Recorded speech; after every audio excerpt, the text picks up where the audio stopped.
cái gì rồi? Bài 4 xã hội nguyên thủy. Tiếp theo bài 3. Chúng ta cùng đi sâu vào xem loài người hồi xưa sống ra sao nha. Bài này có 2 mốc lớn. Mốc 1, người Tây cổ ra đời và sống hàng triệu năm thì thành bầy người nguyên thủy. Nguyên nghĩa là gốc, như hiện nguyên hình là hiện hình gốc.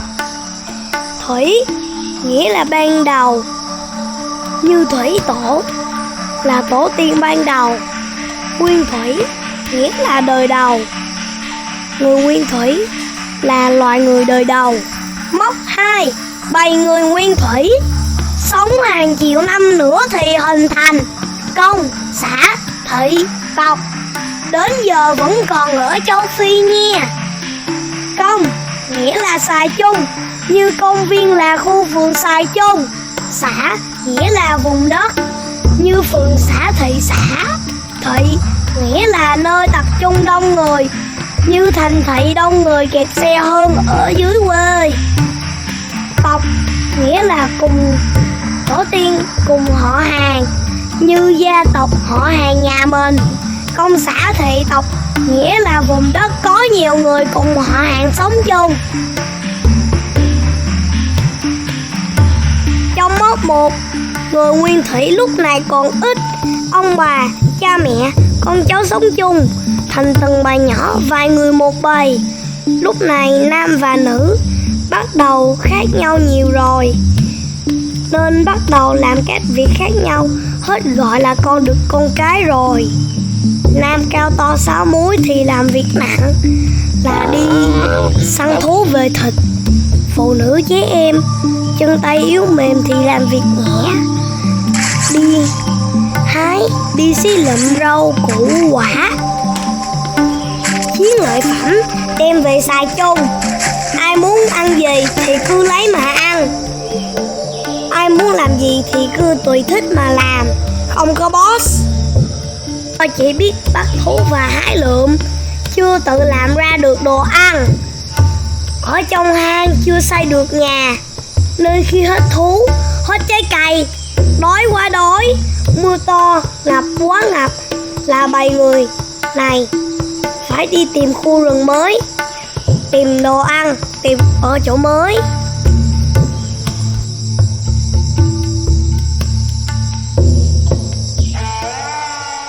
Tới mốc 2, bầy người nguyên thủy đẻ rất nhiều và tiến hóa thành công xã thị tộc. Số lượng người đông hơn mốc 1 rất nhiều. Bắt đầu là nhóm thị tộc, về sau nhóm thị tộc tiến hóa thành nhóm bộ lạc. Bộ nghĩa là nhóm, là nhiều cái gộp lại, như bộ thẻ bài Skippy Toilet là nhiều thẻ bài Skippy Toilet gộp chung vô một bịch. Lạc nghĩa là nơi ở, nơi tụ tập. Bộ lạc nghĩa là nhóm lớn, những người sống chung. Nhiều thị tộc gộp lại thành bộ lạc nha. Dễ tưởng tượng, bầy người nguyên thủy 10 người, thị tộc 100 người, bộ lạc 1000 người, bự chà bá. Đến mốc 2 này, nam vẫn đi săn bắt, nữ vẫn đi hái lượm.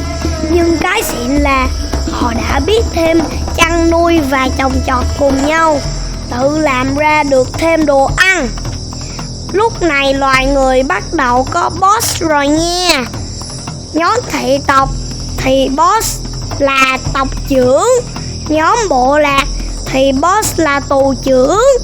Con người lúc này cũng đã xây ra được cái nhà đầu tiên để che mưa che nắng, cùng với việc tự làm ra được thức ăn, nên quyết định ở cố định một chỗ, không đi lang thang nữa, quá mỏi chân rồi.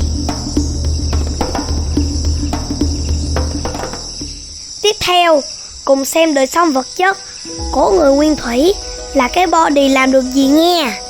1. Về công cụ lao động.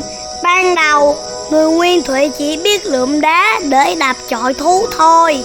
Sau đó, họ biết mài cho cục đá sắc bén hơn thành rìu đá, để chặt cây xây nhà, chặt thịt, chặt rau củ quả, rồi buộc mấy cục đá này vào khúc cây để dễ cầm hơn, dễ tung chiêu vô mấy con heo rừng hơn.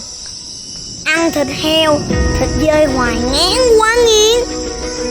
Người nguyên thủy đã chế tạo ra và luyện thêm skill phóng lao và bắn cung. KO, thêm mấy con thú chạy nhanh như hươu, nai nữa, đổi món. Vào một ngày nắng nọ, người nguyên thủy đang vừa mài đá vừa hát bài trái đất này là của chúng mình, thì chợt bắn ra tia lửa xẹt vào vỏ cây rồi cháy thành lửa. Thế là phát minh vĩ đại nhất của loài người ra đời. Đó là cách mà làm ra lửa. Có lửa sưởi ấm được, bớt trúng gió, bớt cảm lạnh. Có lửa nướng được đồ ăn, không phải ăn sashimi nữa, bớt run sáng. Anh chị thấy hình vẽ nào mà có lửa là lúc đó tiến hóa thành công, tự làm, tự nấu đồ ăn được rồi nha. Có vật phẩm, vũ khí mới xịn sò hơn. Người nguyên thủy lao động nhiều hơn, làm được cấp độ nightmare hơn, nên bàn tay cũng từ từ khéo léo, điêu luyện hơn. Cũng do làm việc level khó hơn, nhiều hơn, nên body cũng tiếp tục tiến hóa xịn hơn, để làm việc level cao hơn, đứng thẳng hơn, cao to hơn, tay chân linh hoạt hơn, thành skin người tinh khôn luôn.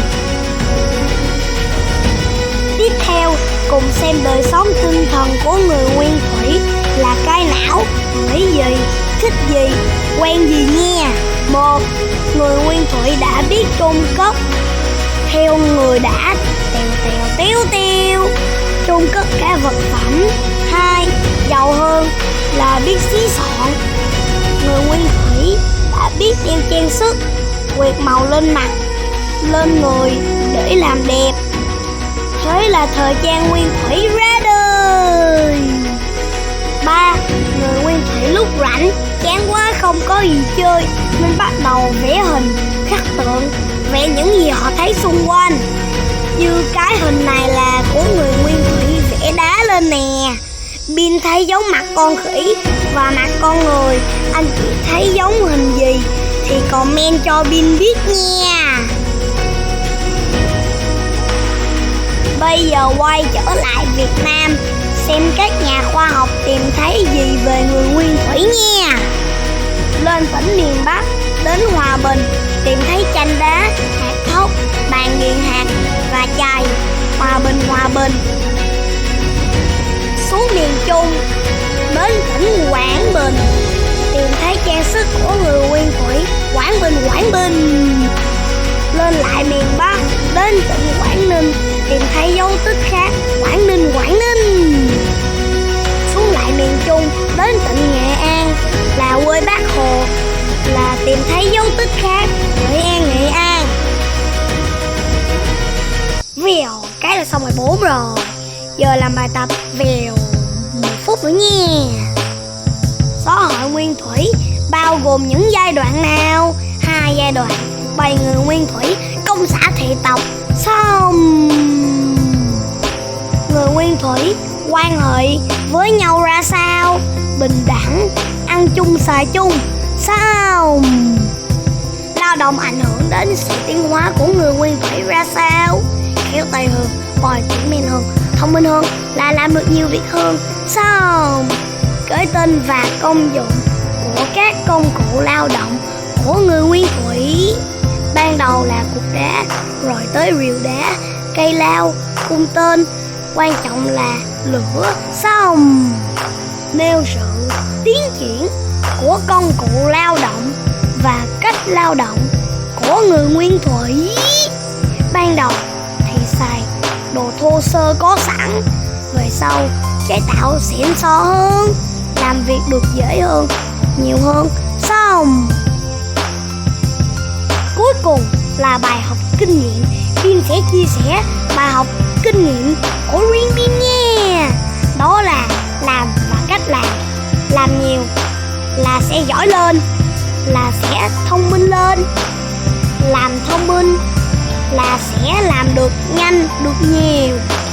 Như video về bài 3, lần đầu tiên team Bin làm video YouTube còn già lắm, thì hụt hết 4 tuần mới xong. Đến video về bài 4, lần thứ 2 team Bin làm video YouTube quen tay hơn, biết sử dụng công cụ làm video hơn. Làm 2 tuần là xong, mà còn đẹp, sống động hơn. Anh chị có thấy video này đẹp hơn bài 3 không? Comment cho Bin biết với nha. Video của Bin cũng là một công cụ học bên cạnh sách giáo khoa đó. Anh chị xài sẽ học được nhanh hơn, nhiều hơn, vui vẻ hơn.